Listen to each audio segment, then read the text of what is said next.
Hi everyone, today I want to show you a really interesting lens that I got from Astrhori for my Fujifilm X-T30. Now this lens is really like three lenses in one.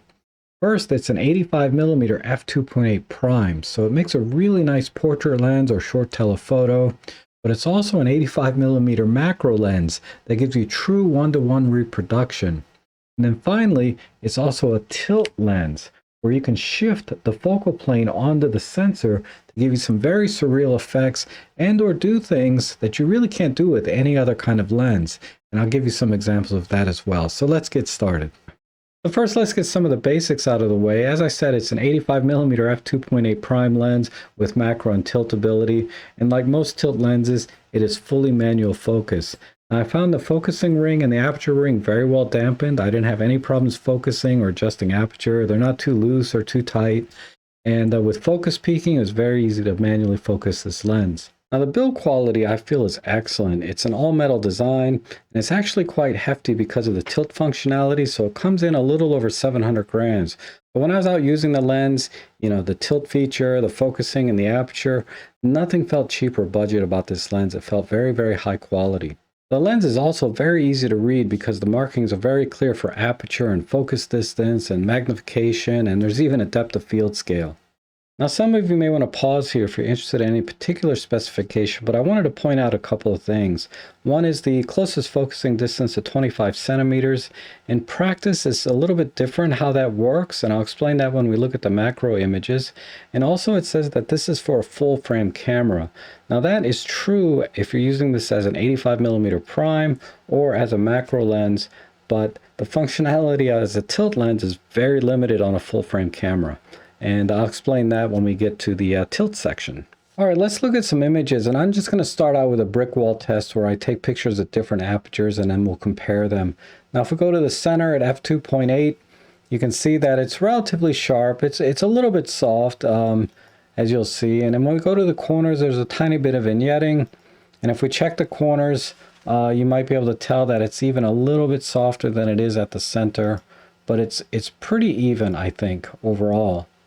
Now at f4, you might be able to tell that the vignetting is completely gone as far as I can tell. And if we go to the center, the lens is even a little bit sharper now than it was at f2.8.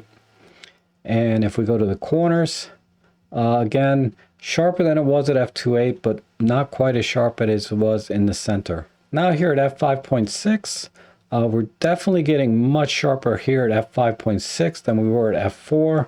And if we go to the corner, again, sharper than it was at f4, but still it's probably a little bit sharper in the center than it is here in the corners. Now at f8, this is where I felt the lens performed the best. Very, very sharp in the center, maybe a tad sharper than it was even at f5.6. And if we go to the corners, again, very, very sharp here. I'd say pretty much equal to as it was in the center. So we really didn't lose any sharpness in the corners. Now here at f11, again, I think very, very sharp, probably similar to the f5.6, but not quite as sharp as it was at f8, partially due to diffraction. And if we go into the corners, there's no vignetting, and the sharpness is about the same here as it was in the center, in my opinion. Now at the minimum aperture of f16, if we go to the center, you can see that the image has gotten a little bit softer, mostly due to diffraction. And if we go to the corner, you can see here that really it's about the same as it is in the center, just a little bit softer than it was at f11.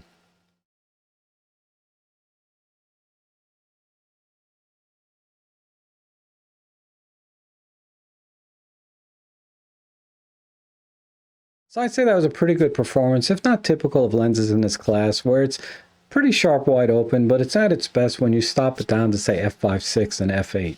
Now keep in mind, I was only about 6 feet or 2 meters away from that brick wall.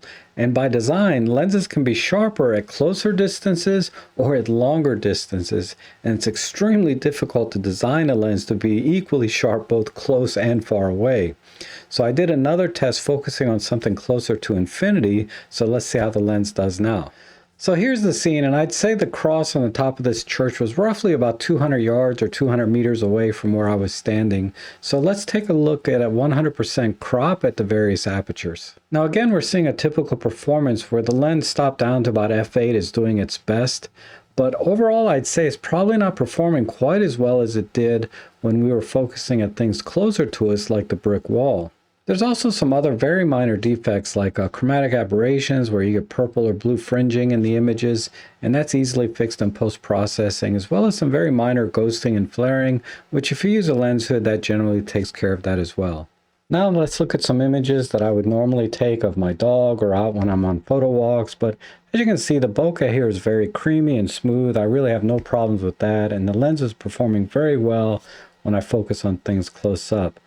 But as I start to focus on things that are further away, I do feel like the lens didn't perform quite as well. I mean, the images still look good, but just weren't tack sharp as they were when I was focusing on things close up. And speaking of close up, let's take a look at the macro capabilities of this lens. So what I did was I wanted to verify the 1:1 magnification. So I took a picture of a ruler and I captured 24 millimeters, which is actually a little higher than 1:1 because the width of my APS-C sensor in my Fujifilm camera is 25 millimeters. Now, if you remember from the specifications, the manufacturer stated a 25 centimeter closest focusing point, and that's actually measured from the sensor plane out to 25 centimeters. But the way I like to think of closest focusing distance is when we measure from the front of the lens to the closest focus point, which in this case would be roughly about 11 centimeters.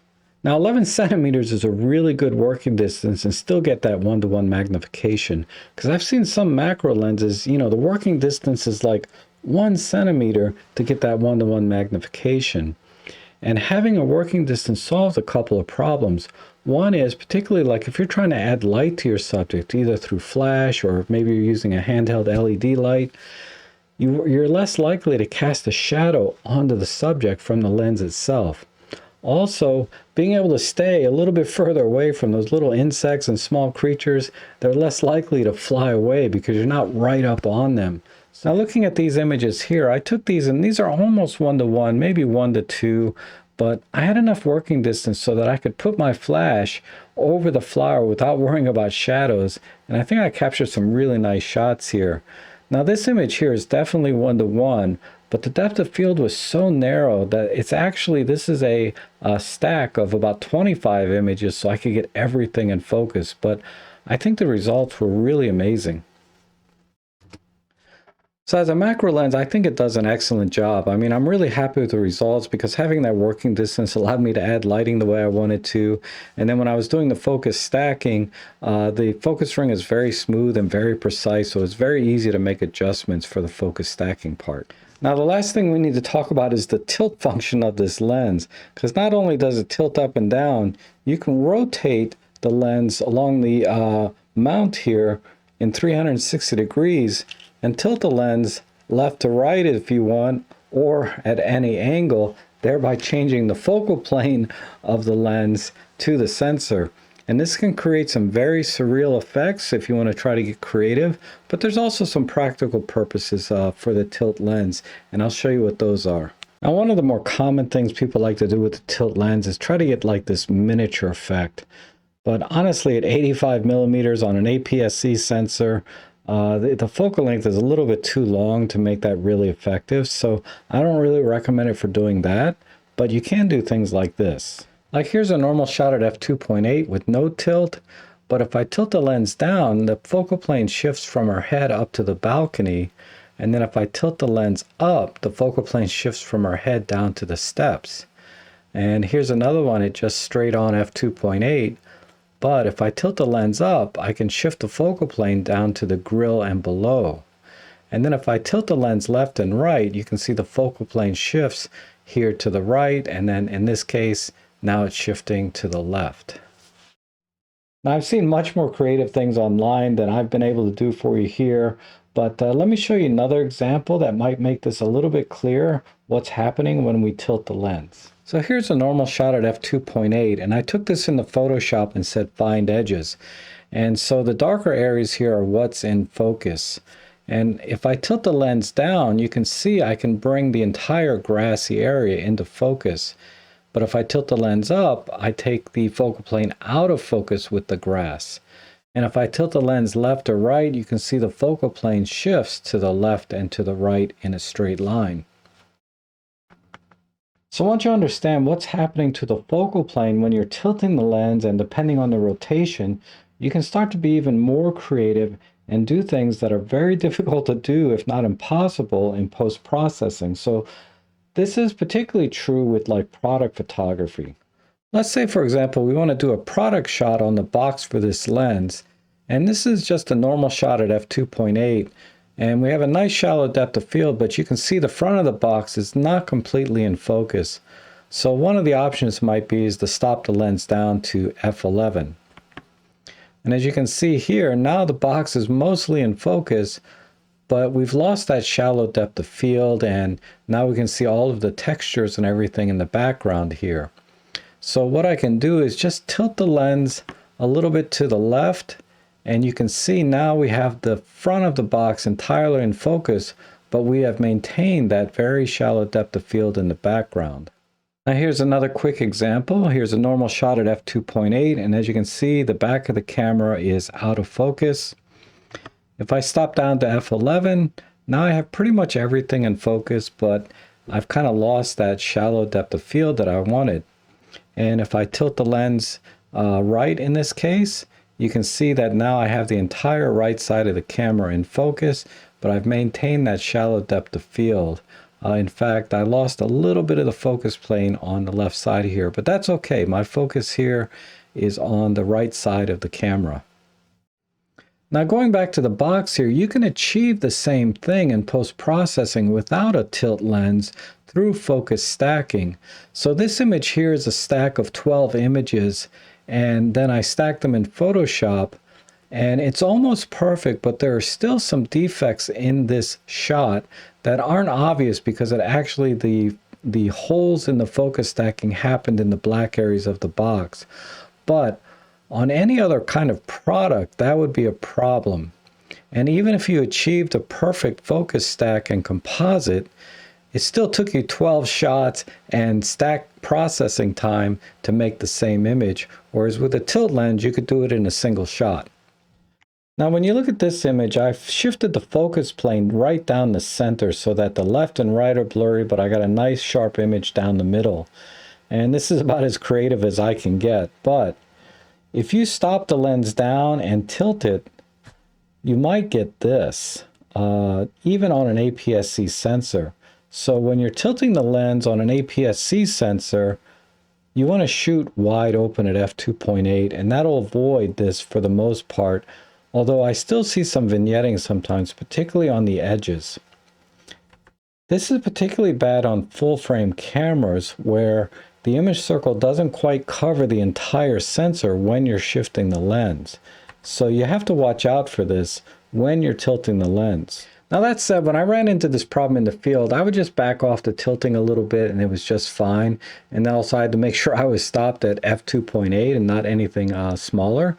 But it's really not a problem on APS-C sensors. However, on full frame, you probably want to set it to shoot in APS-C mode if possible. If not, the amount that you can tilt left and right is going to be a little bit limited, if almost not at all, before you start encountering any vignetting. So here are my final thoughts on this lens, and I think if you're shooting with an APS-C type sensor, like on my Fujifilm X-T30, or maybe you have a full frame camera and you can shoot in APS-C mode, you can take advantage of everything that this lens is stellar at. You know, if you want that tilt functionality for all the things I demonstrated, or if you want to do macro work with one-to-one magnification. And it also makes an amazing portrait lens with a nice wide aperture of f2.8. For these things, I think this lens is really excellent at. Now, the only shortcoming is really when you're trying to use the lens as, say, a short to medium telephoto lens and you want to take sharp pictures of objects at a distance. For these things, I found the lens is a little bit lacking. I mean, you'll get the shot, but it's not going to be tack sharp. You're not going to crop in and see any details like you would if you had a more dedicated type telephoto lens. But to be fair, that's not what this lens was designed for, right? It was designed for close-up and macro type photography, and with the tilt capability giving you more options for shifting the focal plane like I showed with the product photography. I mean, these kind of things this lens is really good at, And I think for that, this is a tremendous value. So if you think this might be the right lens for you, I'll have my affiliate links down below so you can check out the current pricing. And if you buy one, I'll get a small commission that helps support the channel in making these videos. And if you like these kind of videos, you know, consider subscribing, hit the like button, maybe buy me a cup of coffee. But either way, I appreciate you watching, and I hope to see you again soon.